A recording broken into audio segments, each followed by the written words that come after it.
Let's do it, baby. Yeah. Yeah. Fire K lit, man. In the building, you know what I'm saying? Hot topics and discussions. You know, I had to do this, another episode, man. And you know what, today I wanted to talk about something that a few other podcasters have been touching upon, and that is truth is. He spoke upon this, and SGA, Sacramento Gang Archives, he spoke on this too, just recently. And it's about how these major record labels, especially in particular, allegedly, might be having these artists, get insurance policies, to collect in and cash in on these artists' deaths when they pass, and that's all allegedly, this is just all speculation, so don't shoot the messenger, but it is interesting and something you gotta look at. I mean, these artists off top, they're they're drill rappers,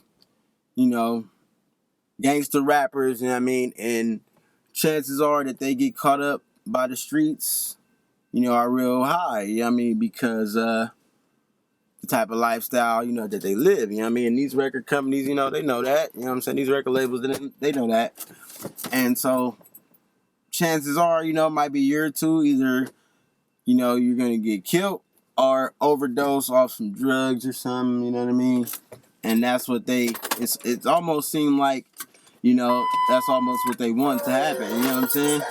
And once again, this is all allegedly, this is once again just all something that recently people have been more examining, and it goes back to I know Crazy Bone,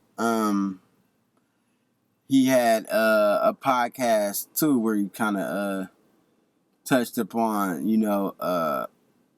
some things like that about that meeting, that secret meeting, some meeting that supposedly had took place in the early 90s, I want to say, and where these people that was given the meeting, it was about the private prisons and how, that they were promoting, gangster rap music to get these artists to go to these private prisons. You know what I mean? And it looked pretty much like, that's what been going on, like when you really think about it. It's like they call it the prison pipeline. You know what I mean? Straight from junior high, sometimes as soon as elementary school, putting young black boys in special ed classes, where they don't even need it. Probation, and it's almost like they're just prepping you for the prison system, you know what I'm saying, pretty much. You know what I mean? And that's how it's seeming to me, you know what I mean? So, it's definitely something to look at. And when you look at Empire in particular's roster, it was something crazy, man. Like 10, 11, 12, 13 artists or something just within the past few years that has passed. And, it's just, you just see the pattern, you see the trend. And, that's not to say this is Empire or Thizzler or whoever's fault, you know what I mean? Because the artists got to take some responsibility for how they live in their life. And, as well, they know what comes with the streets. So, if these record labels are cashing in on you guys, being foolish or, y'all stupidity, carelessness, recklessness, then, hey, really that is on the artist, for wanting to broadcast, their street life, and now you're a target. You're a public target. Everybody know who you got beef with. They know when you got a show. They know what city you're gonna be in. All they gotta do is look at your Twitter, you know what I mean, your Instagram, your IG, whatever. So, it's just something to think about. I mean, I know these artists gonna always take the money, especially when you in the hood and you down bad and somebody, offered you some money, you know what I mean? Whether it's gangster rap or not, I mean, this the life that these young dudes is really living. So really, they just speaking up on it on records, speaking their life and their experience. But these record labels is cashing in on the talent, and when you broadcast yourself like that and taunting your enemies in your songs, just throw gasoline on the fire. Now it's really up because you smoking on they dead ops. Pack. Whatever you smoking, they smoking on your homeboy.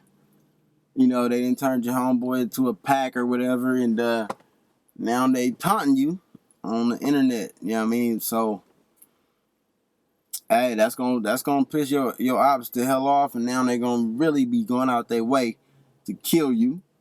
And so if it happened, nobody's really surprised. I mean, that's poking the bear, pouring gasoline on the fire. So now it's just really up, and it's stuck, and there ain't no way to change it. So if you got kids, you got a family, you may as well just make your funeral arrangements, and kiss your babies and your mama goodbye, because when it's on that deep, it's just a matter of time. Pretty much. But I just wanted to drop my thoughts on that topic right now, because that is what's going on right now in this music industry. Is pretty much, if you ain't got no ops, if you ain't talking about turning your enemies into packs and sliding and spinning on they block, you're not really hot. Nobody really want to hear you unless you're talking about killing your ops and having a bunch of bodies. Like, it's only 6 songs on the EP, 8 songs on the EP, and like 400 people died though. On 8 songs, man, like 300 people died though, for real. Like, they done spun the block like 100 times. They done dropped like 4 honey buns, 4 drums. It's got to be like almost 1,000 shots, man, on one EP, man. So it's just crazy, and it's just spreading more hate, more killing, getting everybody all cool with killing black men and killing black youth. And when other races hear us talk like that, they just like, hey, well, that's what they like to do, right? It don't bother them, so why should it bother us? In a sense. So, hey, much love, man. I just had to check in. It's Fire aka Lit. Hot topics and discussions, man. Go check me out on all social media platforms, pretty much. Fire aka Lit on YouTube. Check my music out. Fire Hot 707 on IG. And check out my Facebook fan page. Check me out, man. Hey, Fire aka Lit, man. Hey, and I'll be back sticking with the facts, man. Gone, man. Y'all love, man. Be safe. Protect yourself at all times, baby. In a minute. Yeah.